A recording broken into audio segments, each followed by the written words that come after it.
दोस्तों, रोज़ की तरह हम लेकिन ब्लॉग में सबका हार्दिक स्वागत है। सबके मंगल भविष्य की कामना के साथ बड़ों को मेरा नमस्कार, छोटों को मेरा आशीर्वाद। दोस्तों, मैं ठीक हूँ, आशा करता हूँ कि आप सब ठीक होंगे। आज इसी क्रम में दोस्तों आज के पंचांग की शुरुआत, सूक्ष्म पंचांग की शुरुआत करते हैं। आज का पंचांग दोस्तों, आज 17 जून 2024 ज्येष्ठ माह की शुक्ल पक्ष की निर्जला एकादशी तिथि। निर्जला एकादशी तिथि दोस्तों 4:42 से शुरू होगी और 18 जून 2024 को 6:23 तक समाप्त होगी। आज सोमवार का दिन और बरियान योग का संयोग सर्वार्थ रवि और अमृत सिंह योग है। आज के शुभ मुहूर्त की बात करें तो अभिजीत मुहूर्त 12 बजे से 12:54 तक। आज का अमृतकाल दोस्तों 6:43 से 8:30 तक और ब्रह्म मुहूर्त 4:09 से 4:54 तक। आज राहु काल 7:08 से 8:53 तक। इस दौरान किसी भी शुभ कार्य को करना वर्जित माना गया है। सूर्योदय आज दोस्तों 5:23 पर होगा और सूर्यास्त जो है 7:21 पर होगा। दोस्तों, आज ही देश में ईद उल अजहा भी है, जो बलिदान का त्यौहार माना गया है। मुस्लिम संस्कृति में बलिदान का त्यौहार माना गया है और इस दिन भगवान शिव की आराधना का बड़ा महत्व है।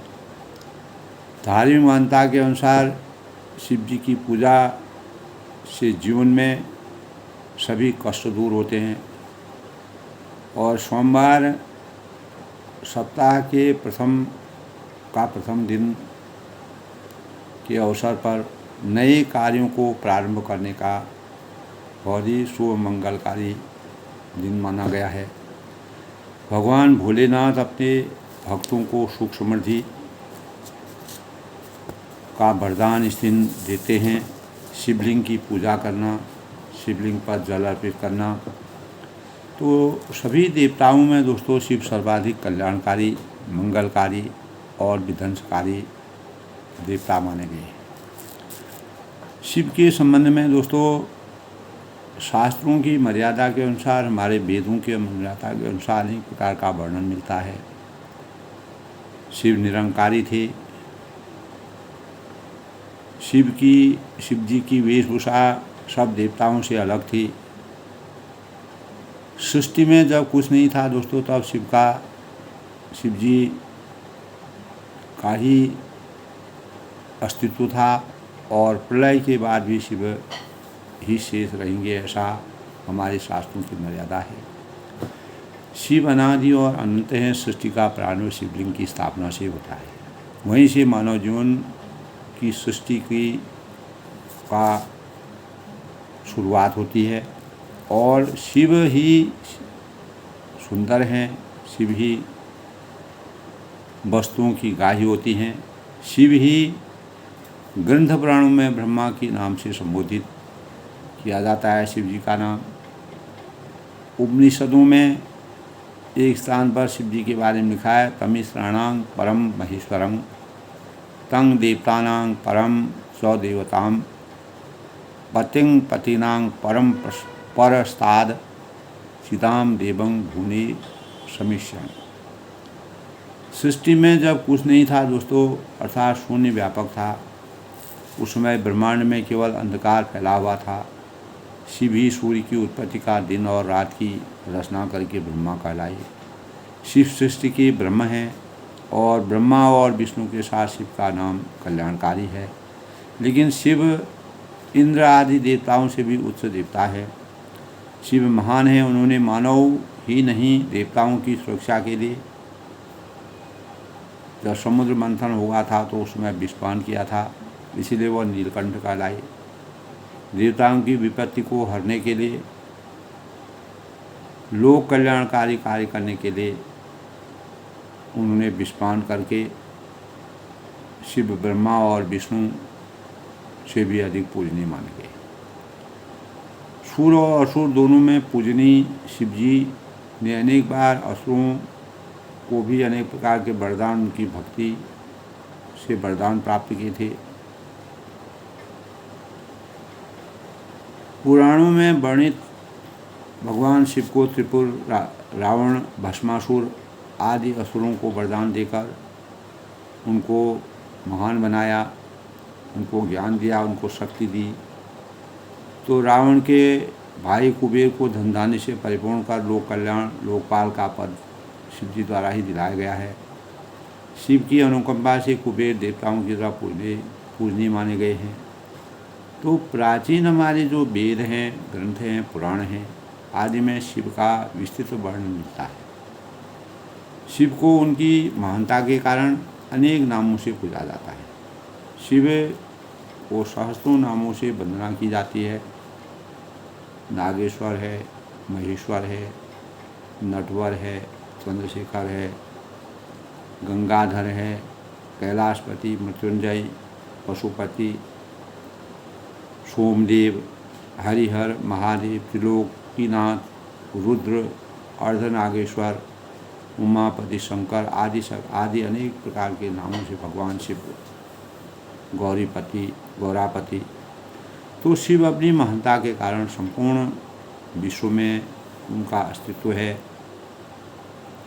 शिव की आराधना करने के लिए, शिव की अर्चना करने के लिए ओम नमः शिवाय मंत्र का जाप करना अपने आप में मानव जीवन को समर्थवान बनाने में अपनी अहम भूमिका निभाता है। इस मंत्र के 108 बार लगातार जप करने से अनेक प्रकार की शांति का संचार हमारे अंतःकरण में होता है। तो इसका उच्चारण हमारे मस्तिष्क में दूषित विचारों का विनाश करता है और इस मंत्र से आत्मशक्ति और बुद्धि का विकास होता है। अनिष्टकारी जो हमारी बाधाएं हैं वह समाप्त हो। तो विश्व में शिव की पूजा सबसे प्राचीन और मंगलकारी मानी गई है। शिव को सगुण और निर्गुण दोनों रूपों में पूजा जाता है।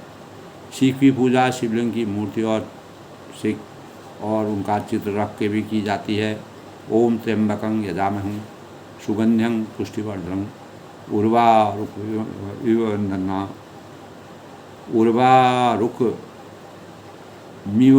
बंधना मृत्योर्मोक्षीय मामृतम्। यानी शिव ही पूजा संकटों की सुरक्षा करते हैं।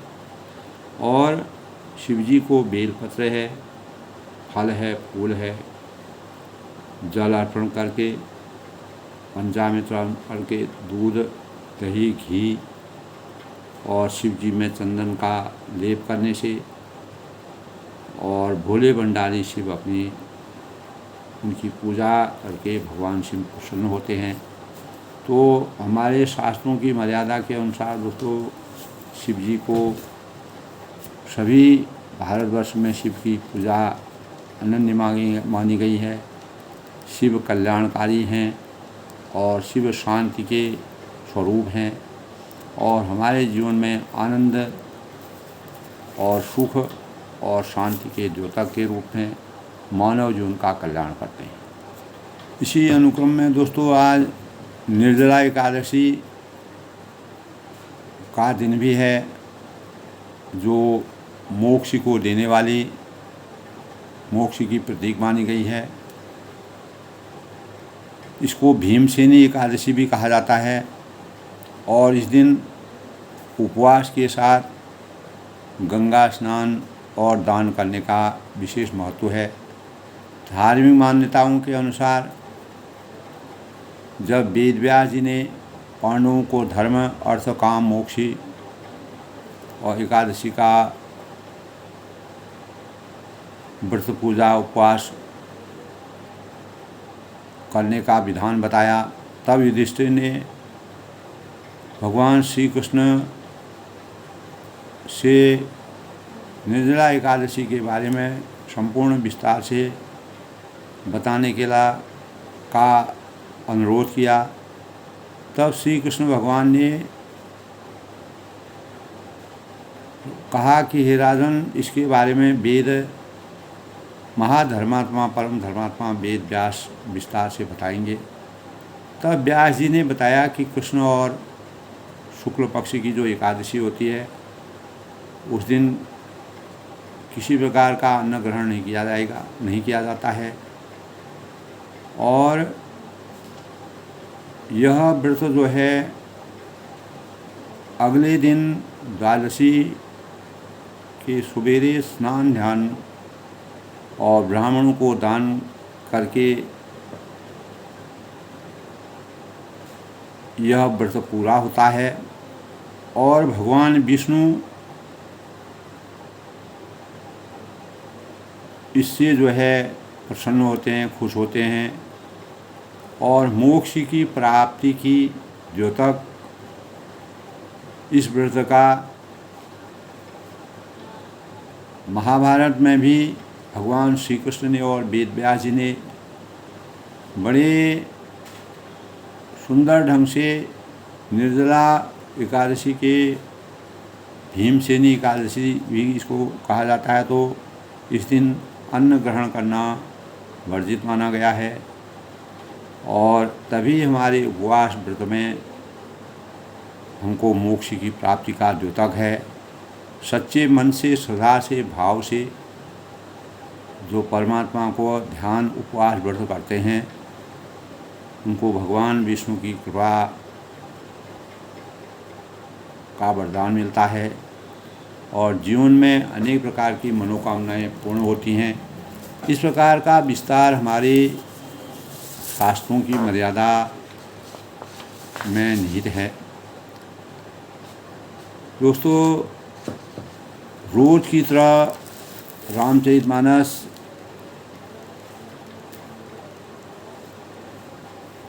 लंका कांड का प्रसंग चल रहा है, और रावण ने जब कुंभकर्ण को युद्ध के मैदान में उतारा तो कुंभकर्ण जो है पूर्ण शक्ति के साथ और अपने को स्वयं को काल के वश में जान करके भगवान के हाथ से मृत्यु प्राप्त कर मोक्ष की प्राप्ति करना चाहता था। अनेक प्रकार के बल और शक्ति जो उसके अंतःकरण थी उसने अपनी शक्ति का प्रदर्शन किया और बड़ा घोर शब्द करके वह गरजता है। महानद कर गर्जा कोटि कोटि गई कीस, मही पटकई गजराज व शपथ करई दशीस। तो कुंभकर्ण ने मन में विचार देखा कि मर्यादा पुरुषोत्तम भगवान राम जी क्षण मात्र में राक्षसी सेना का संहार कर डाला है, और जब वह महाबली वीर अत्यंत क्रोधित हुआ तो उसने गंभीर सिरनाद किया। यद्यपि वह मर्यादा पुरुषोत्तम भगवान राम जी का भक्त था और रावण को अनेक प्रकार से उसने समझाया कि तुमने अनीति अत्याचार अमर्यादित कार्य किए, लेकिन विभीषण से कहा कि तुम राम भक्ति में लीन रहो और मैं काल के वश में हो गया हूँ। रावण के कहने पर मुझे मजबूरी में जो है संघर्ष करके अपने बल का प्रयोग करके मैं वीर गति को प्राप्त होऊंगा। तो वह को भी महीधर ले उपारी, डारी जह मरकट भटवारी, आवत देख शैल बहुबारे, शरण्य काटी रज समरजदारी।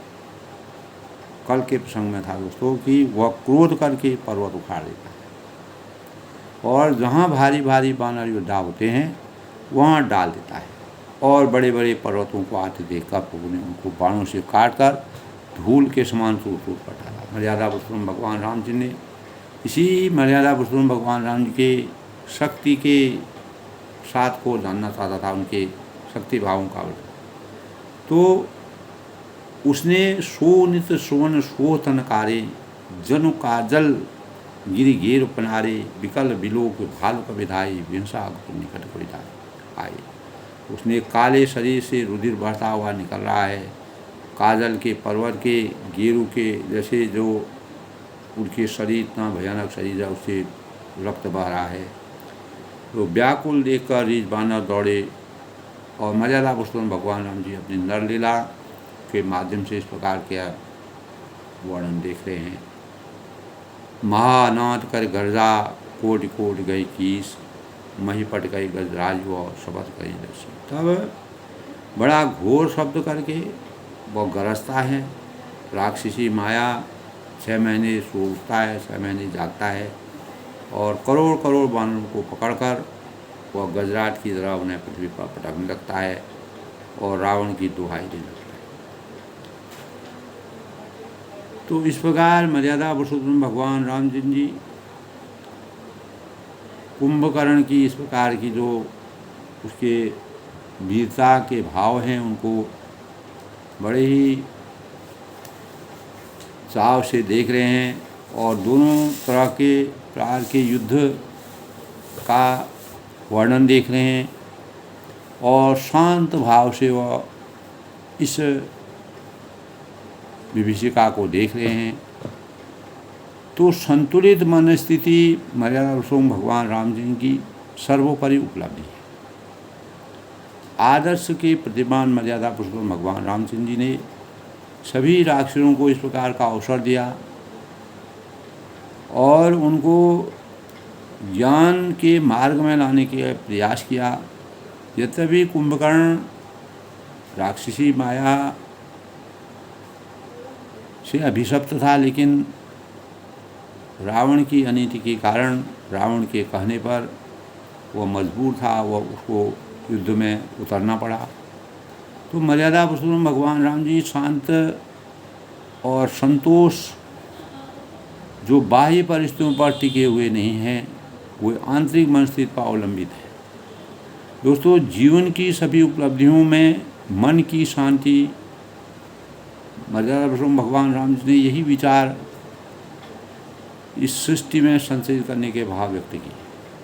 तो मन की शांति सर्वोपरि उपलब्धि मानव जीवन की है।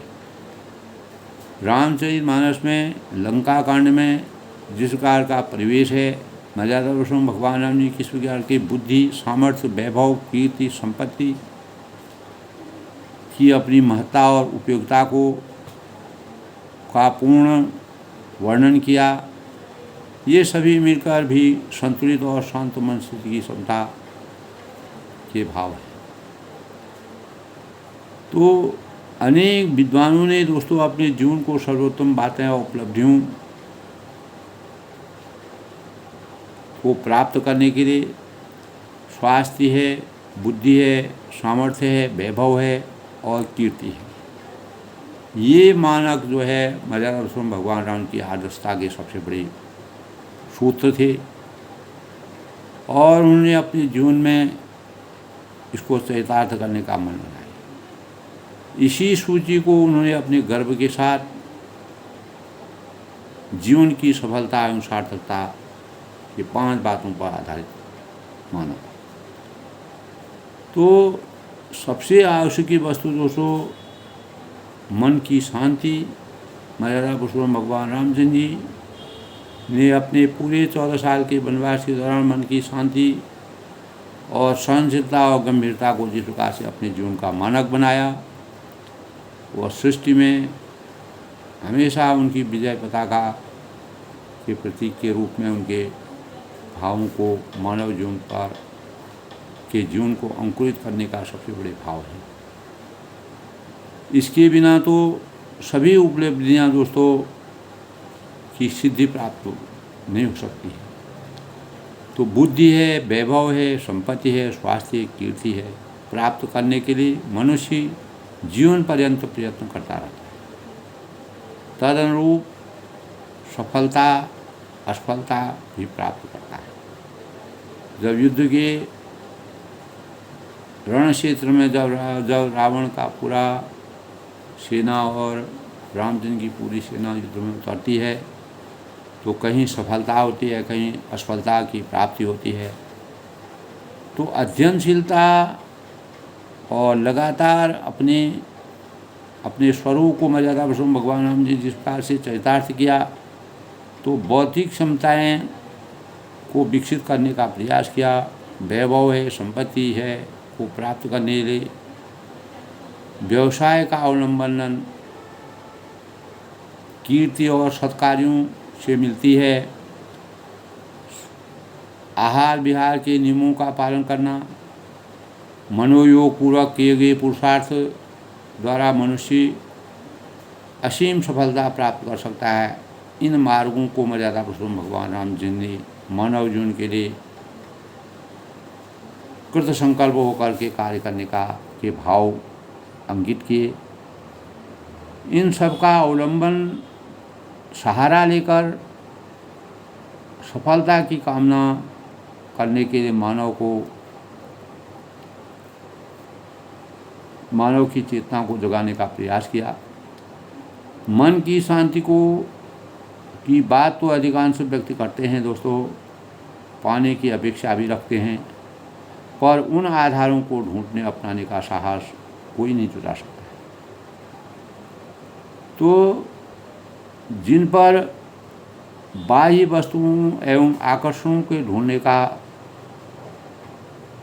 जो मानव प्रयत्न करता है, वही उपहास के मानक बन जाते हैं।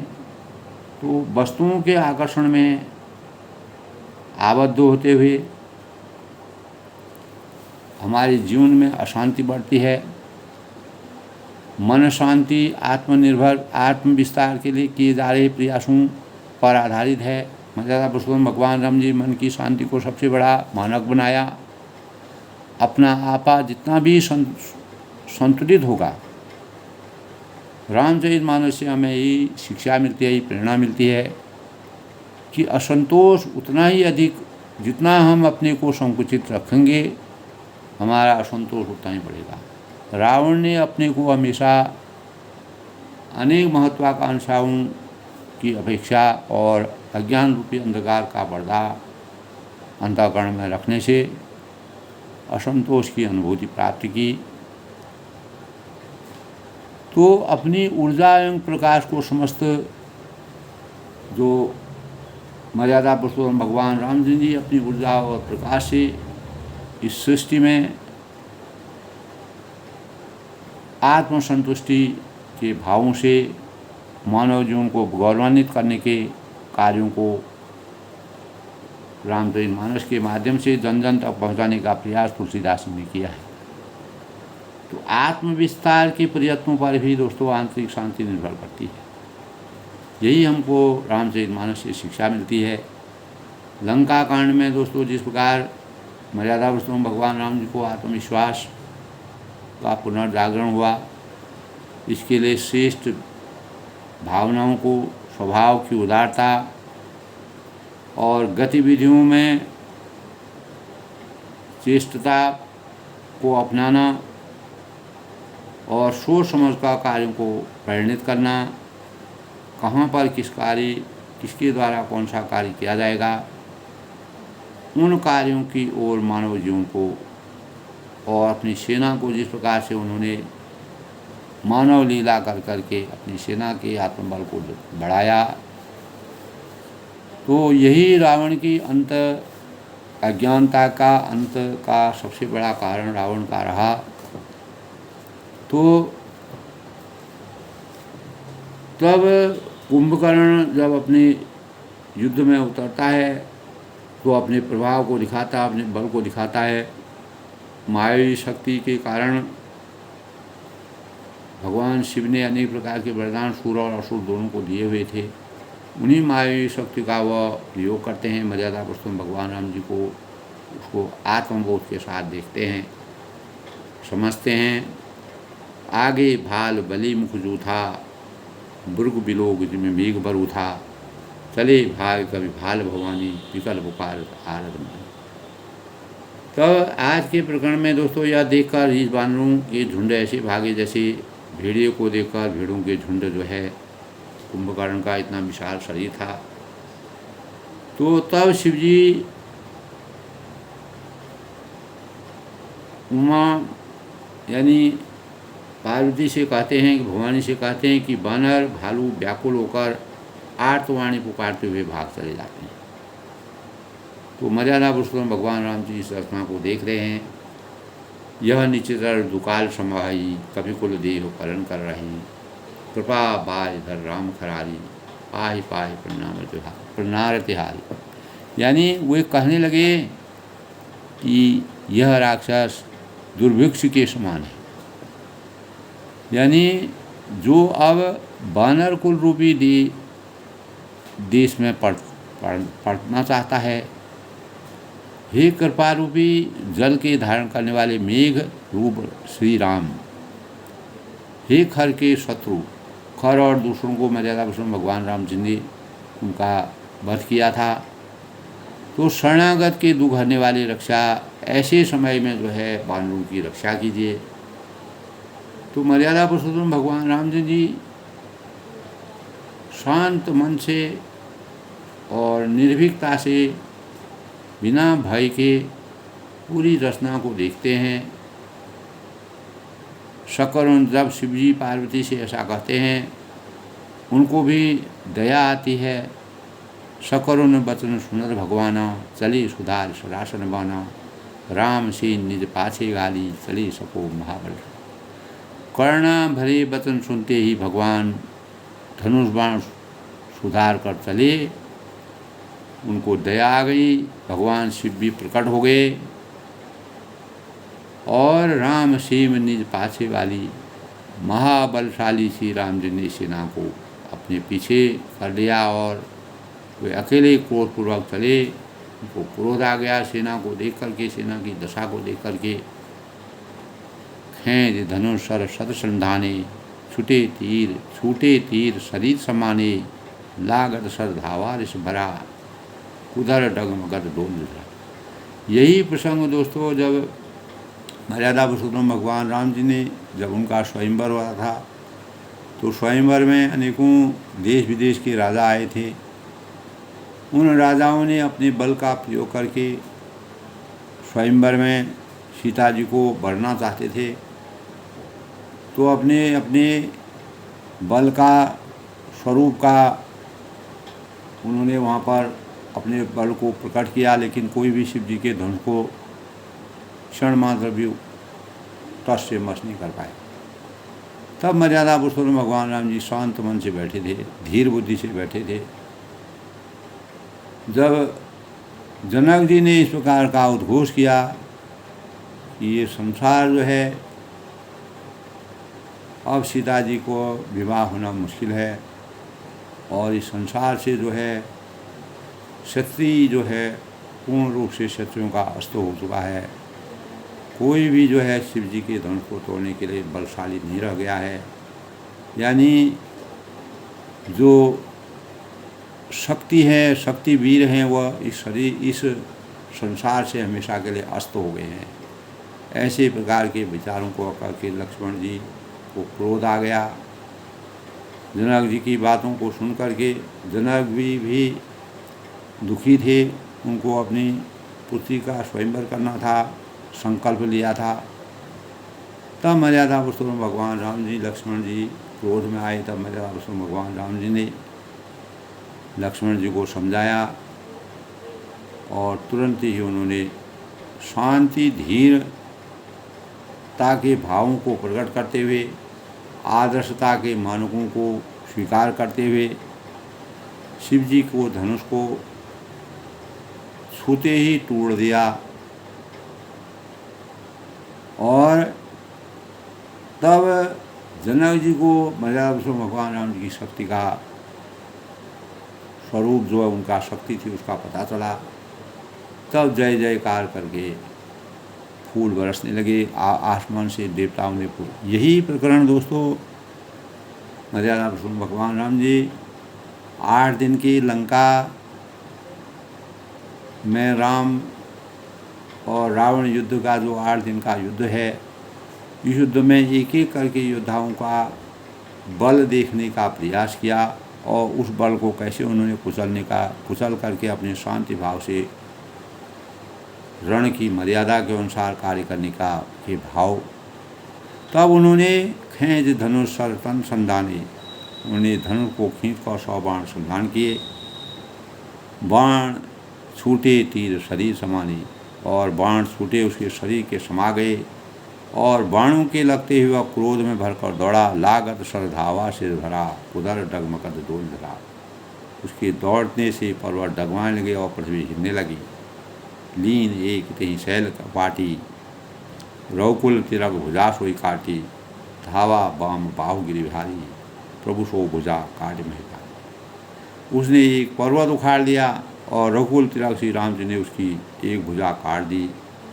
तब वह बाएं हाथ में पर्वत को लेकर दौड़ा। धावा बाम बाहु गिरिधारी, प्रभु सोई भुजा काट महता। तब प्रभु ने उसकी वह भुजा भी काट कर पृथ्वी पर गिरा दी, उसको भुजाहीन बना दिया। तो काटे भुजा सोई खलक ऐसा, पत्सहीन मंदर गिर जैसा। जब उसके दोनों भुजाएं काट दी थी तो भुजाओं के कट जाने पर वह दुष्ट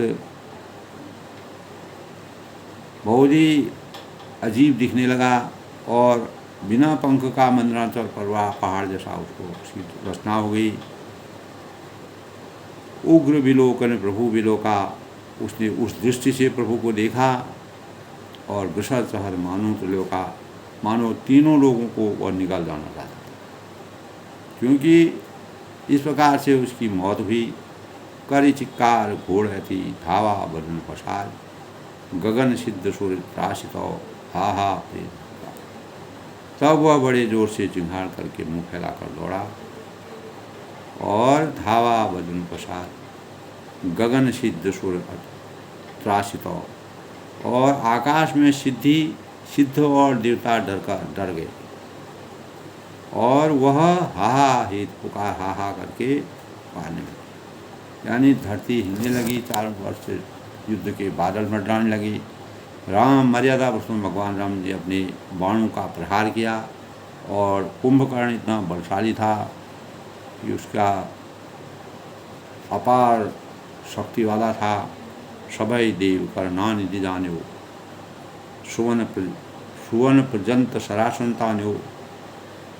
करुणानिधि भगवान ने देवताओं को भयभीत जानकर, जब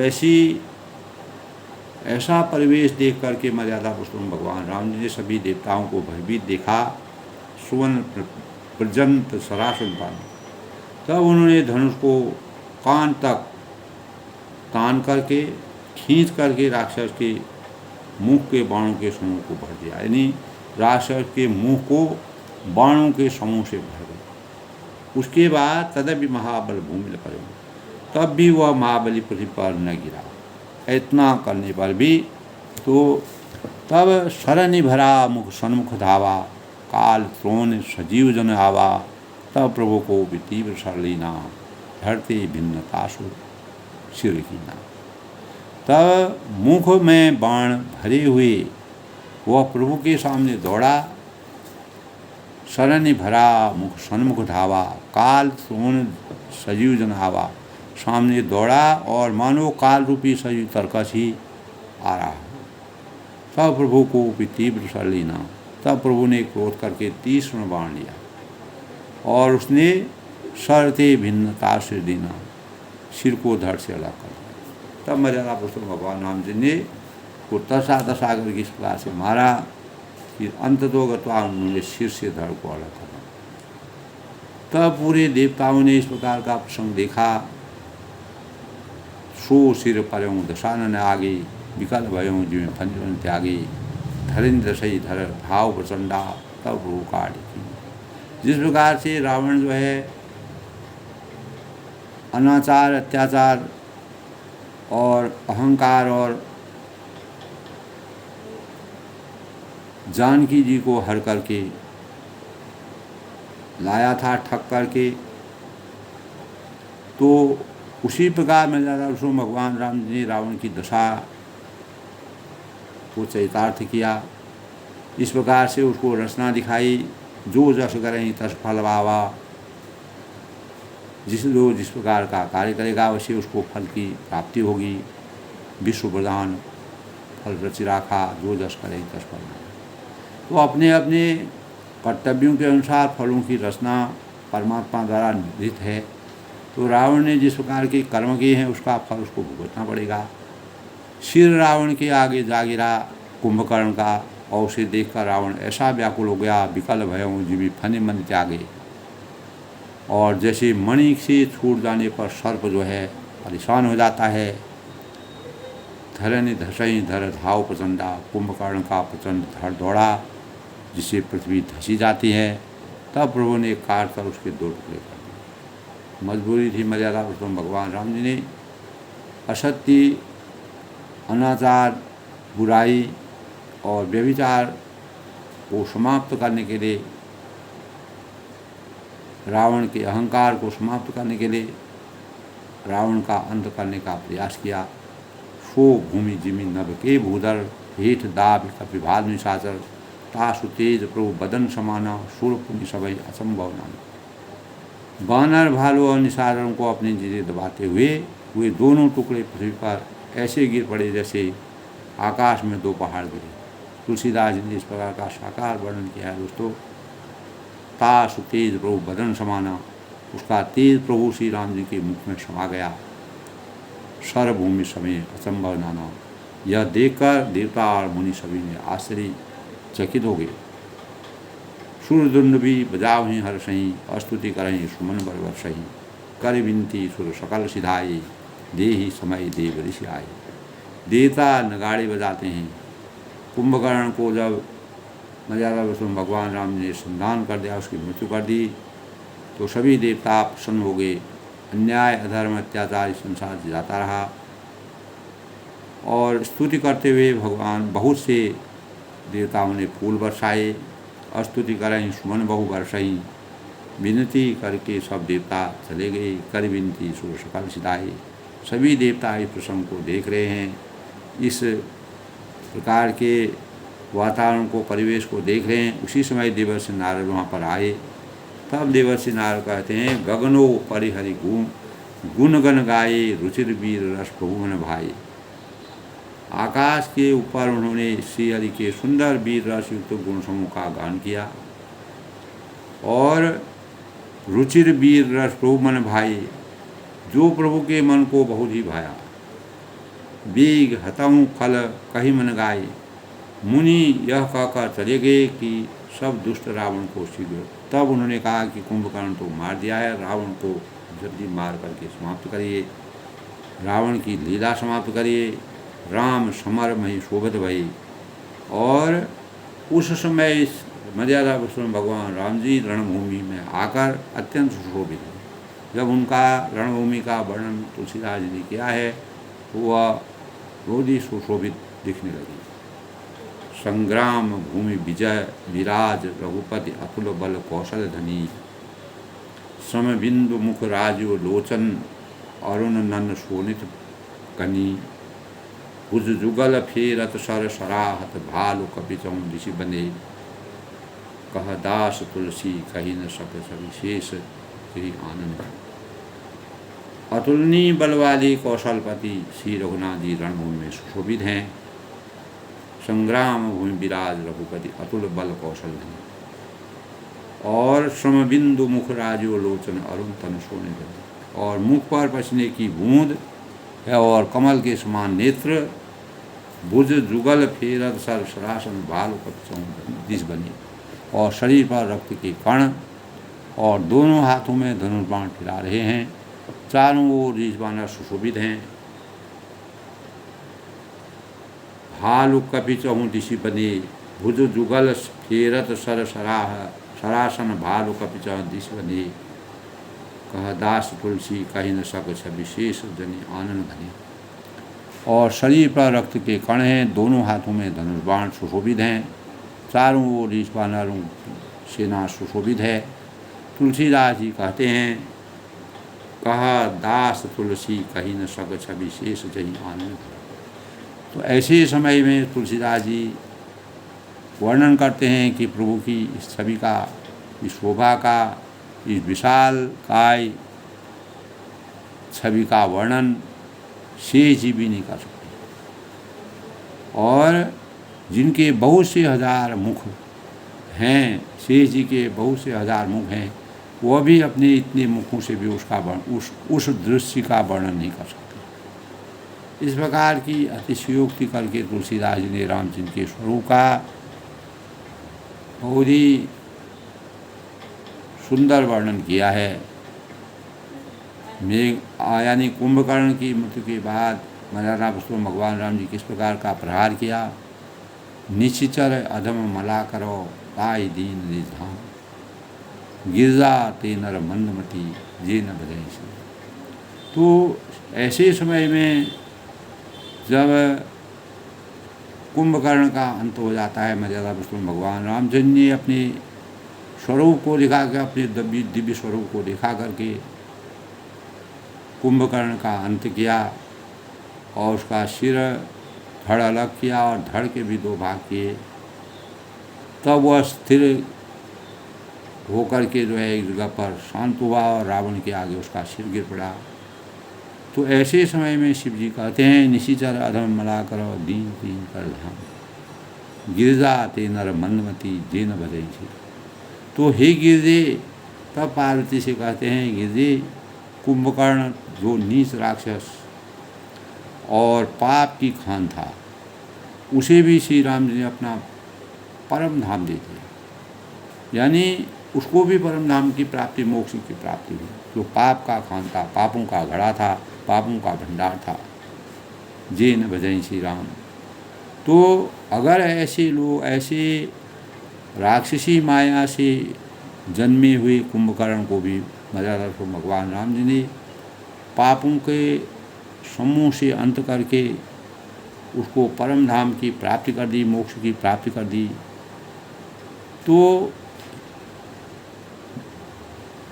जे न भजें श्री राम, वे मनुष्य निश्चय ही मंद बुद्धि हैं।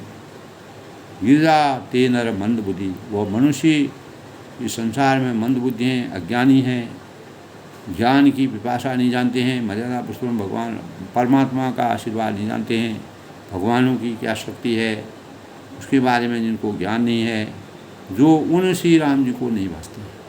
ऐसे विशालकाय और इस प्रकार के स्वरूप के परमात्मा का जो स्मरण नहीं करते हैं, वो वास्तव में मंद बुद्धि कहलाते हैं। तुलसीदास जी ने बड़ा ही विचित्र वर्णन किया है। दोस्तों, आज के प्रसंग में कुंभकर्ण का अंत कर रामचंद्र जी ने अपार सुख की अनुभूति की। उनकी प्रजा जिस प्रकार से दुखी थी, सबको संतोषम परम सुखम की के भावों से संचित किया और अनाचार अत्याचार पर विजय की प्राप्ति का प्रतीक था वो भी। कुंभकर्ण इतना बलशाली था, इसको मारना और किसी योद्धा की शक्ति नहीं उसको मार सकती थी, इतना दिव्य शक्ति थी।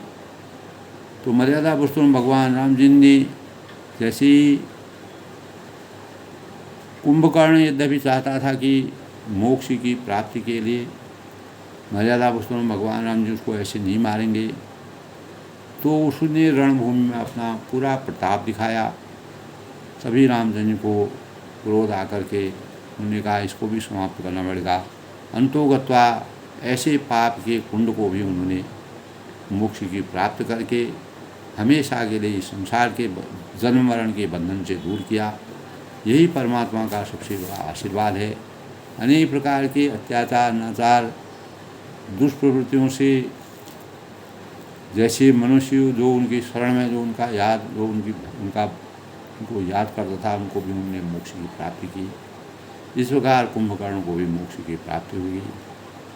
आज के लंका कांड के प्रसंग में दोस्तों मर्यादा पुरुषोत्तम भगवान राम जी का इस प्रकार की प्रचंड शक्ति का आशीर्वाद सभी को बना रहे। सब लोग सुखी रहें, खुश रहें। शिव का रामचरित मानस का पठन पाठन करते रहे। सबके मंगल की कामना के साथ सबको नमस्कार।